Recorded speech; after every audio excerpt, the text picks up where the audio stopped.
देश में जात की गणना जो है अब होगी। नहीं, जाति की जनगणना को जो सेंसस होता है उसमें शामिल किया गया है, लेकिन जनसुराज में हम लोग पहले 3-4 वर्षों से कह रहे हैं कि इस तरह की गणना जनगणना सर्वे से कोई नुकसान नहीं है।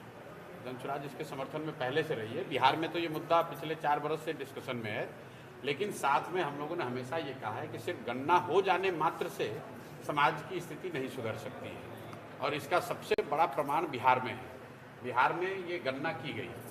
गणना में क्या निकल कर आया कि आज भी 3% से कम बच्चे ही एससी समाज के, अनुसूचित जाति दलित समाज के सिर्फ 3% बच्चे ही 12वीं पास करते हैं। 5% से कम अति पिछड़ा समाज के लोग आज 12वीं पास करते हैं। और गणना के आए हुए 2 वर्ष हो गया। क्या आपने हमने अनुसूचित जाति जनजाति या अति पिछड़ा समाज के बच्चों की पढ़ाई कैसे सुधरे उस पर कोई नई योजना देखी? नहीं देखी। सरकार ने गणना के आधार पर कहा कि 94 लाख गरीब परिवारों को 2 लाख रुपए की मदद दी जाएगी। आज तक तो बिहार में किसी को 1 रुपया नहीं दिया गया। तो गणना हो वो ठीक बात है। गणना होने से जनगणना होने से समाज के विभिन्न वर्गों की स्थिति की बेहतर जानकारी हो, ये भी ठीक बात है। लेकिन जब तक उन जानकारियों के आधार पर सरकार कार्रवाई नहीं करेगी तब तक समाज नहीं सुधर सकता है। मान लीजिए कि अनुसूचित जाति जनजाति की गणना, मुस्लिम समाज की गणना तो आज 75 साल से हो रही है, फिर उनकी स्थिति क्यों नहीं सुधरी?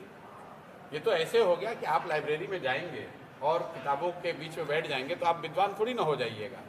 किताब पढ़ने से, पढ़कर समझने से आपकी बुद्धि शक्ति बढ़ सकती है, उससे विद्वान हो सकते हैं। सिर्फ किताब जमा करने से कुछ नहीं होगा। तो मुझे लग रहा है कि जातीय जनगणना, जो लोग इसका विरोध कर रहे थे या जो इसके पक्ष में है, उनके लिए ज़्यादा राजनीतिक मुद्दा है, बजाय इसके कि ये वो टूल बने जिससे समाज की बेहतरी हो। तेजस्वी यादव कह रहे हैं कि समाजवाद की ये जीत है, लालू प्रसाद यादव की जीत है, वो पटाखा